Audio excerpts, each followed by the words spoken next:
England যখন 351 করলো, আপনি কি একবারের জন্য ভেবেছিলেন অস্ট্রেলিয়া ওই রান চেস করে জিততে পারবে? আমি আমার বাসায় যে ভিডিও করি সেখানে নেই, খেলা দেখতে বসে আটকে গেছি, সেখান থেকে আর বের হইতে পারিনি। এজন্য যে অল টাইম বানের ট্যাগলাইন বলে না, খিদে মেটে যেখানে সেখানে অল টাইম, হিন্দি বানের প্রচন্ড খিদে লাগছে, জশ ইংলিশের 4 ছক্কা দেখে একটু খেয়ে নি। ইন্টারেস্টিংলি, আপনারা যারা ম্যাচটা দেখেননি অস্ট্রেলিয়া এবং ইংল্যান্ডের, মিস করেছেন, আনডাউটেডলি মিস করেছেন। পুরো ম্যাচের স্কোর কার্ড হয়তো আপনি জানেন, আমি পার্টিকুলার একটা জায়গা নিয়ে কথাটা বলি, সেটা হচ্ছে নিশ্চিত দেখান স্বাস্থ্যকর অল টাইম পান, all time healthy life. Ben ডাকেটের 165 রানের ইনিংসে যখন ইংল্যান্ড 351 পোস্ট করলো, তার পরবর্তীতে 350 রান চেস করতে গেলে আপনার মাইন্ডসেট কি থাকবে? শুরু থেকে শেষ পর্যন্ত একই ফ্লোতে খেলা, এক্স্যাক্টলি এই কাজটা করেছে অস্ট্রেলিয়া দল। এবং আরো ইন্টারেস্টিং পার্টটা হচ্ছে জশ ইংলিশের যে সেঞ্চুরি, এটা শুধুমাত্র একটা সেঞ্চুরি না আমার কাছে। কেন আমি কথাটা বলছি?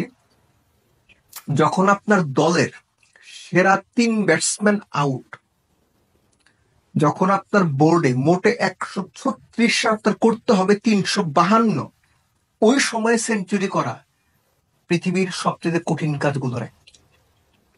এবং সেই কঠিন কাজটা চমৎকার ভাবে করেছেন জশ ইংলিশ। 351 চেস করতে গিয়ে কোনো একটা পর্যায়েও অস্ট্রেলিয়া ম্যাচ থেকে ছিটকে যায়নি। খেয়াল করে দেখেন, ইংল্যান্ড ফার্স্ট 10 ওভারে 73 রান করেছিল, অস্ট্রেলিয়া করেছে 76 রান, 2 উইকেটে। 20 ওভার শেষে ইংল্যান্ডের রান ছিল 132-33 এরকম, অস্ট্রেলিয়ার রান ছিল 129। 30 ওভার শেষে ইংল্যান্ডের রান এক্স্যাক্টলি 200, অস্ট্রেলিয়ার 197। 40 ওভার শেষে ইংল্যান্ডের রান 268, অস্ট্রেলিয়া 265। শেষ 10 ওভারে ইংল্যান্ড 83 রান করেছে, অস্ট্রেলিয়ার দরকার ছিল 87। খেয়াল করে দেখেন, এই যে ফেসটা, কোন ফেসে ইংল্যান্ডের চাইতে 1 বিন্দু পেছনে পড়েনি অস্ট্রেলিয়া। 146 রানের যে পার্টনারশিপটা 116 বলে জশ ইংলিশ এবং অ্যালেক্স ক্যারি করলেন, আমার দেখা 350 চেস করতে গিয়ে one of the finest partnership. এবং জশ ইংলিশের এই ইনিংস, ম্যাচের সিচুয়েশন, সার্কামস্ট্যান্সেস, জশ ইংলিশের ইন্টারন্যাশনাল ক্রিকেটে অবদান, তার এক্সপিরিয়েন্স, প্রতিপক্ষ, ম্যাচ, সিচুয়েশন, সবকিছু মিলে one of the top or very top one day innings. এরকম ইনিংস আপনি খুব একটা বেশি দেখবেন না।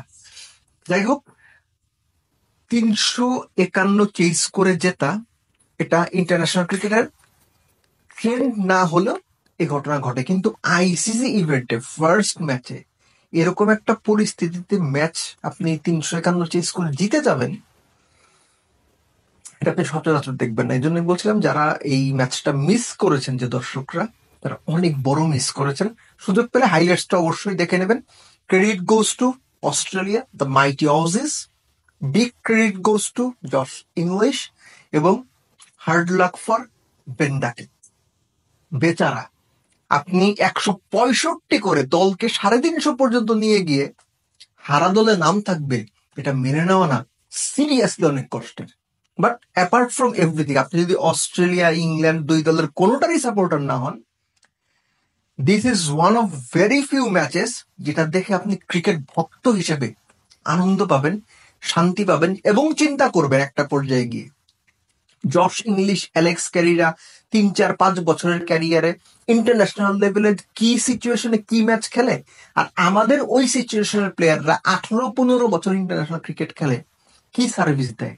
এখানেই হচ্ছে স্কিল, টেকনিক, টেম্পারমেন্ট এবং মোস্ট ইম্পর্টেন্টলি ক্রিকেট স্মার্টনেসের পার্থক্য।